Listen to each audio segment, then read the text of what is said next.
News 26ಗೆ ಸ್ವಾಗತ. ನಾನು ಶೋಭಾ. ರಾಮನಗರದಲ್ಲಿ ವಂದೇ ಮಾತರಂ ನಾಡಗೀತೆ, ರೈತಗೀತೆ ಮೂಲಕ ಮೇಕೆದಾಟು ಪಾದಯಾತ್ರೆಗೆ ಮುಖಂಡರಿಂದ ನಗಾರಿ ಬಾರಿಸುವ ಮೂಲಕ ಚಾಲನೆ ದೊರಕಿದೆ.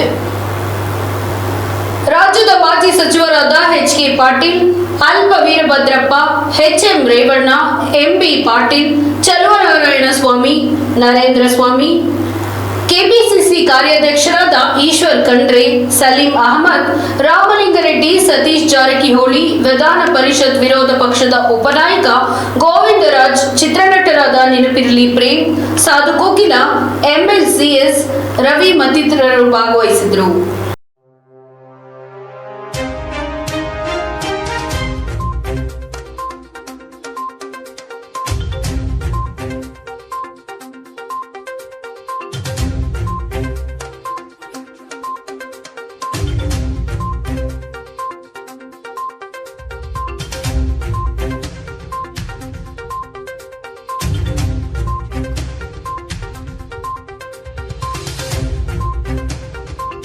ರಷ್ಯಾ ಉಕ್ರೇನ್ ನಡುವೆ ಯುದ್ಧದ ಭೀಕರತೆ ನಡುವೆ ಉಕ್ರೇನ್ನಿಂದ ಭಾರತದ 219 ಪ್ರಯಾಣಿಕರನ್ನ ಹೊತ್ತ ಮೊದಲ ವಿಶೇಷ ವಿಮಾನ ಮುಂಬೈಗೆ ಬಂದಿಳಿದಿದೆ.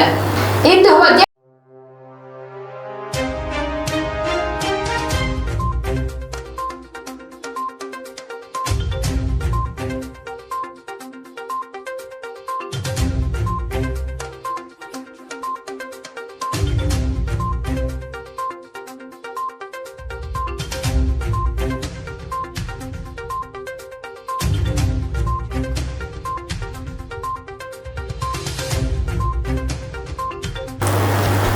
ದೇಶದಲ್ಲಿ ಕಳೆದ 28 ಗಂಟೆಗಳಲ್ಲಿ 14,499 ಜನರಲ್ಲಿ ಕೊರೋನಾ ಸೋಂಕು ಪತ್ತೆಯಾಗಿದೆ.